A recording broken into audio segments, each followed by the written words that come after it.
We're currently standing with the fabulous Straftanz. Thank you. Thank you so much for granting us a few minutes of your pre-show time. We're just going to jump right in. These are questions from our big boss man, COMA Ward. Industrial collaboration projects are not unknown in the realms of electronic music, but you guys seem to do things a little bit differently. First, your EBM future pop sound is something rather unique when it comes to multi-artist projects. What was the reason you decided to go for the collaborative angle? Actually, there are two reasons. There are several reasons for it. One of the reasons is we think that faces and names just something that is over. We don't need to tell people exactly who's involved, exactly who's and what people are involved in our project because they have fun doing it, because they're allowed to do stuff they couldn't do in other parts, so because of that we are allowed to be radical in a way, to just push through with stuff without thinking about things like scene reputation, conformity, or things like that. We actually give a shit on stuff like that. But that said, there's been lots of talks of you guys working with Rotorsands. Is there any truth to that? Actually, we have no idea why people are so much interested in that thing. Because what would be changed about that? Actually, for example, on our first album, the band Creator was involved. Why is not anyone asking for that? I mean, Creator is quite a big deal. He was involved. He loved it also. And, no one asked. But Rotorsands is so interesting. Actually, yes, there is collaboration, but we have no idea why stressing that. Yeah, we're not sure why that rumor is as big as it is, but we're glad to know that it's true. Thanks for confirming. Yeah. Your self-titled song, Straftanz, there we go, was played at a club in Dortmund before you were even signed. Yeah. And that song is inarguably what got you signed, so tell us a little about how that happened. It started off in Dortmund. It was with Andreas Bauer, the DJ that did that club was closed today. It was 6 p.m. He did that 66 party over there, and he played the demo version of it. And actually the track was copied to other DJs in the area, and so it was passed around. And at some point we got a live request from Greece. Yes, but we started in the Netherlands, the Summer Darkness Festival. It was our release, our first show ever.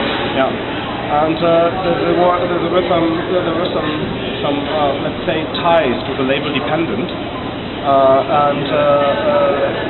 these ties made dependent to do a single track because it was already all around the clubs. The MP3 was copied everywhere, and so what happened was we created 4 different versions of it, and a little bit of additional idiocy, put it on a single, and supposedly it sold quite well, which means that we almost got 1,000 euros for it. Very cool. So you basically got signed by fan request.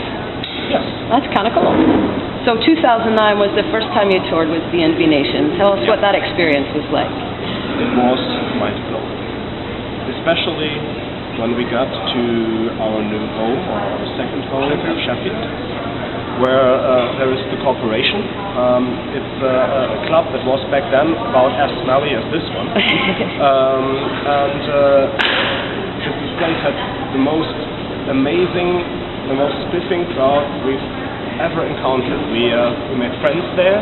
And actually, this is where our thought of conquering the United Kingdom all started, and that's really a nice thing. Actually, Sheffield today is sort of our second home base, and we are looking very much forward to play at the Resistance Festival in April 2012, which is going to be so amazingly cool that you have no idea. Icon of Course is going to be there, Rotorsands is going to be there, actually to make up some more rumors.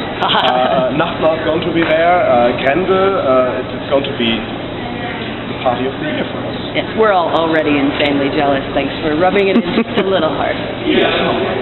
So touring with different kinds of artists, though, that can expose you to lots of different kinds of other musical influences as well as different bands. Is there a particular band that you recently started a collaboration with that you feel particularly a good rapport with? I don't know. Actually, with a lot of things.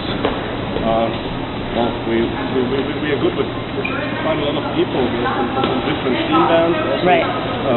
from bands outside of the scene. I don't know. I think collaboration-wise, Fantahezio would be a good idea, or Project Pitchfork or whatever, because we had a little bit of nice contact there, but also outside we could imagine almost everything, because we feel like what we do is quite free.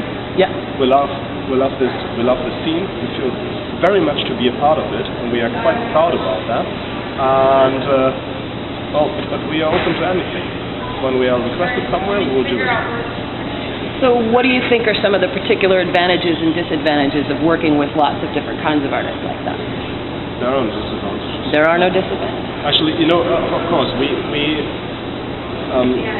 me mainly, we think a lot about how to tie things together. What are the goals and what are the measures? And so actually we form some sort of an axis, a point where everything spins around. So there is some sort of direction that is given, and everything that is seen is either reflected or just absorbed, like into some sort of galactic black hole. Do you have any particular references that you think the fans would find surprising in terms of like who your influences are? I don't know. Well, When I was young, I heard a lot of Queen and Pink Floyd. I'm actually very much fond of classic techno, acid house, Chicago house. I don't know, like Ricardo, Joy Beltran.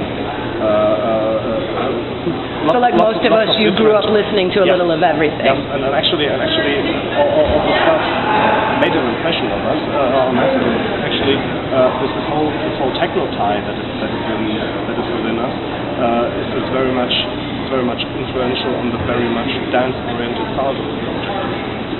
And if you could have one message for your fans, what would that be? Like in a sentence, if you could just talk to them all en masse, what would you say? We don't believe in hierarchies. There's just one floor. There is no stage. That's why we are actually standing here together instead of doing it in some easy backstage plays or whatever. We do it on the stage. Actually, our stage is also our floor, and it's not a mean to rise up above something, but it's a technical mean to do our sound. So don't believe in hierarchies. There is no up and under. There's just forward. I think that's probably the best message I've heard from a band ever. I want to thank you guys so much for taking a little time out to be with us here. COMA, again, we look so forward to the show. It's going to be spectacular fun. Again, we're here in Philadelphia. They're going to be opening for V&V Nation very, very, very, very soon. We're all excited. All right, guys, thank you so much. We love Straftanz! Actually, this over there is Mike Zaga. That's one of our first supporters at all here in the US. Mighty Mike! Damn right! Yep. And today's the first day, or the first time we actually physically met, and that's so splendid and blissful, don't you think, Mike? Oh yeah. Ooh. Yay! We will touch later, naked and stuff, okay? There will be men.